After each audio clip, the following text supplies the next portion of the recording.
The deep ocean, that vast unexplored expanse that begins where sunlight gives up, often referred to as the aphotic zone, is the last great mystery of our planet. The penetration of visible light decreases dramatically beyond the 200 meters, the depth at which photosynthesis becomes impossible.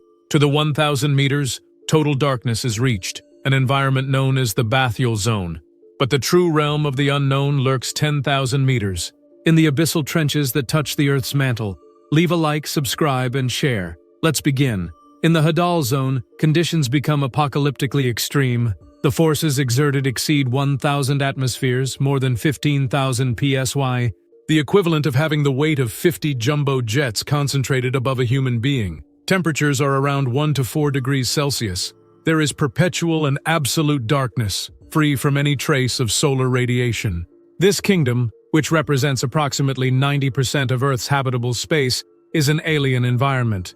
The life that has managed to survive here has had to evolve in unimaginably strange ways, developing physiological and structural adaptations that defy our understanding of biology and chemistry. In this inhospitable environment, light, as we know it on the surface, is a concept that does not exist. There are no sunrises or sunsets, only silence, pressure, and cold.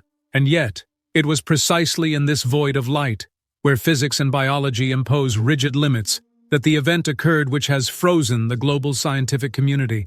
The detection of an anomalous, powerful, and sustained light source captured by a remotely operated vehicle, ROV, at a documented depth of 10,000 meters. To understand why this detection is so deeply puzzling, it is crucial to understand the role and constraints of light in the aphotic zone. At 10,000 meters, sunlight is a distant and physically impossible memory. The only possible source of light is the bioluminescence, the production and emission of light by a living organism through a biochemical reaction. This phenomenon is not an accident, but a sophisticated evolutionary tool. Deep-sea marine organisms have developed specialized enzymes, such as luciferase, that catalyze chemical reactions, often involving a molecule called luciferin, to create flashes of cold light, that is, light that does not generate heat. This energy efficiency is vital in an environment where every calorie is a precious and scarce resource. Bioluminescence is the most common form of communication, predation, and defense in total darkness. Any light detected at 10,000 meters has to be, by biological definition, bioluminescent.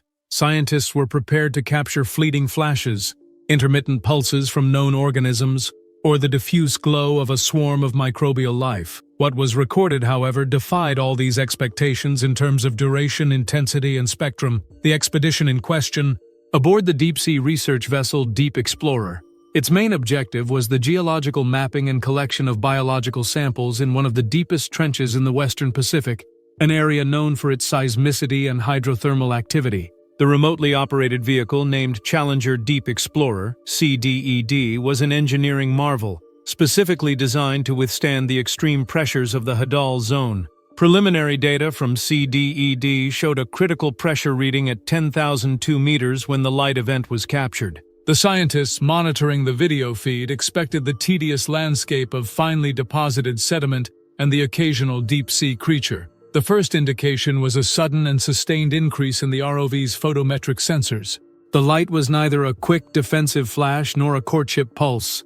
It was a constant glow that lasted for an impressive span of 47 seconds, an extraordinarily long duration for typical bioluminescence, which usually runs out in seconds to conserve energy. The intensity, measured in lumens, far exceeded any previous record of a single deep-sea organism or even a large swarm. She was remarkably bright, and more importantly, analysts described her as organized.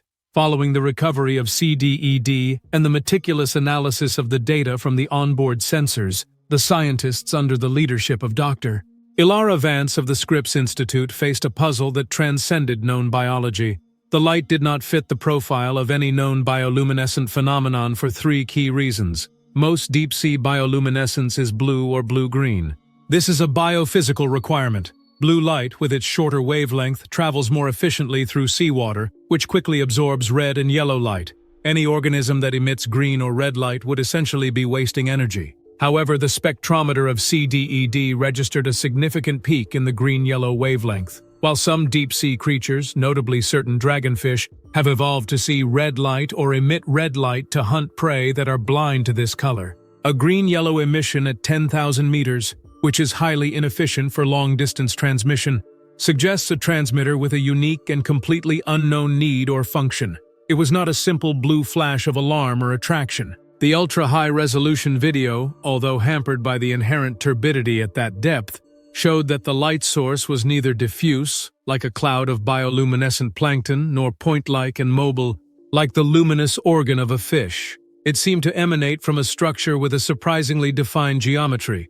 Analysts described the shape as a pulsating arc or an incomplete halo, with edges that appeared remarkably sharp despite the distance and the murky medium. Leave a like, subscribe, and share. One of the boldest hypotheses is that the light came from a massive colonial organism, perhaps a kind of giant siphonophore, composed of thousands of individual organisms called zooids. However, the uniformity of the emission, its sustaining nature, and crucially the defined geometric shape, do not fit with the known morphology of these organisms, which are typically fluid and irregular in nature. The light was not only visible and intense, but it seemed to interact with the surrounding sediment particles in a way that resembled a powerful spotlight rather than the soft, intermittent light of a living being. As the CDED was moving, the angle of refraction of the light seemed to change, but not in the chaotic way expected from a moving organic source. It was almost as if it were fixed in a location, anchored to the seabed. This raised the possibility that it was not biological at all.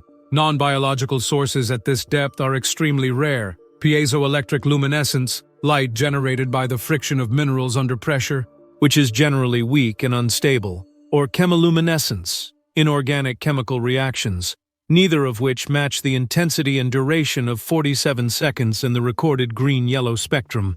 The research team split into factions that tried to make sense of the phenomenon, forced to expand the limits of what they consider possible in the hadal ecosystem. The most conservative, though still revolutionary, explanation is that the CDED stumbled upon a new species of bioluminescent organism that has perfected light production to unprecedented levels.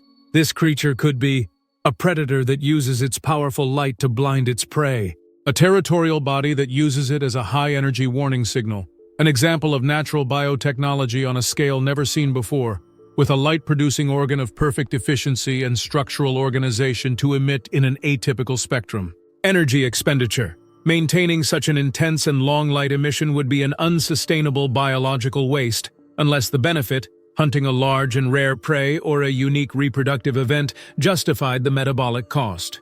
Another line of research focuses on the geology of the trench, which is a geologically active subduction zone.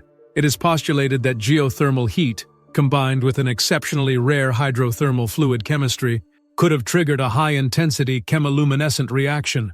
Scientists are modeling whether a specific combination of heavy metal sulfides, volcanic gases, and water at high pressure and temperature could generate a green-yellow light with that duration. The issue profile. Geological phenomena usually produce a more stable or chaotic emission.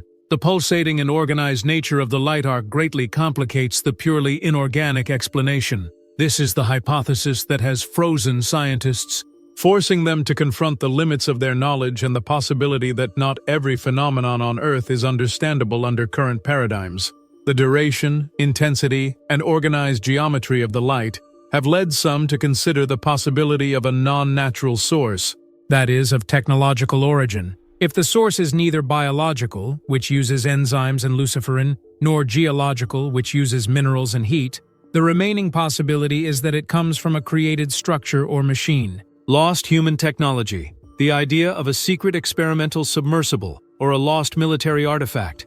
This is the least likely, since any artifact from an earlier era would have collapsed long ago. Non-terrestrial life or endemic technology. The most compelling possibility is that this light is the signature of a life form that has evolved a technology, biological or even artificial, that surpasses our understanding. Is the light source an instrument used by an intelligent species from the deep? Or is it a byproduct of a biological energy infrastructure unknown to us?